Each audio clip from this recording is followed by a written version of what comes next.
Ministro, é uma satisfação reencontrá-lo e até compartilho uma curiosidade que o senhor talvez não lembre, mas a nossa audiência merece saber.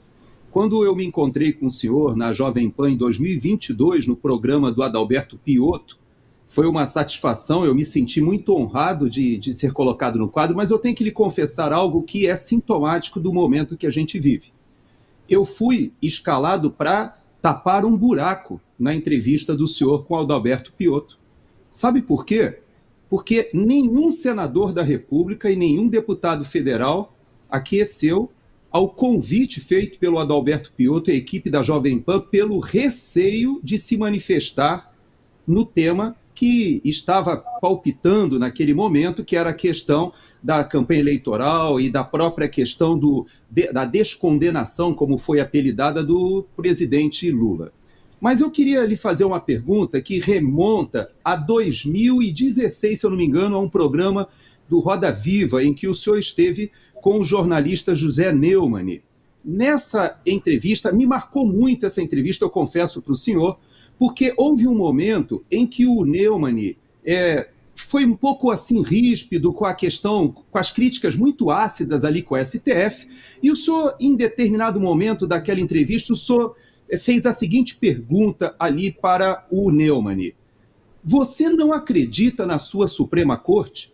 E o José Neumann foi muito firme e disse: não, eu não acredito. E o senhor, olhando assim, de uma forma que toda a audiência percebia muito triste, o senhor disse assim: olha, isso é muito triste. Eu queria lhe perguntar agora, para o senhor, ministro, passado todos esses anos, 2016, o nosso encontro em 2022 na Jovem Pan, que o senhor acompanhou todo o desgaste que aconteceu da campanha eleitoral e a atual situação do Supremo Tribunal Federal, eu gostaria de lhe fazer essa mesma pergunta que o senhor fez para o Neumann.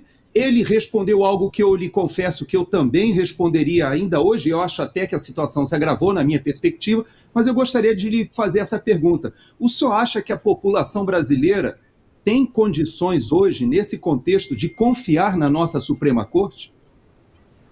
A quadra vivenciada é uma quadra ruim, mas às vezes as coisas têm que chegar a um ponto crítico para ver a evolução. Essa evolução é que, como otimista, eu espero. A tristeza do Neumann no passado é a minha tristeza atual.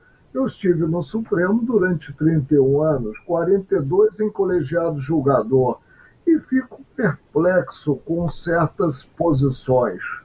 A primeira coisa que precisa ser feita: o Supremo deve compreender que a competência dele é de direito estrito, é o que está autorizado na Constituição Federal e nada mais. Ele não é órgão competente, considerado o princípio do juiz natural, para julgar cidadãos comuns. Não é a amplitude dos conflitos que levará ao resgate da imagem do Supremo. Ao contrário, o que precisa é que cada qual perceba a envergadura da cadeira ocupada e atue de forma vinculada principalmente à lei das leis do país, que é a Constituição Federal, vinculada ao arcabouço normativo. É isso que nós esperamos e apostamos fichas em dias melhores.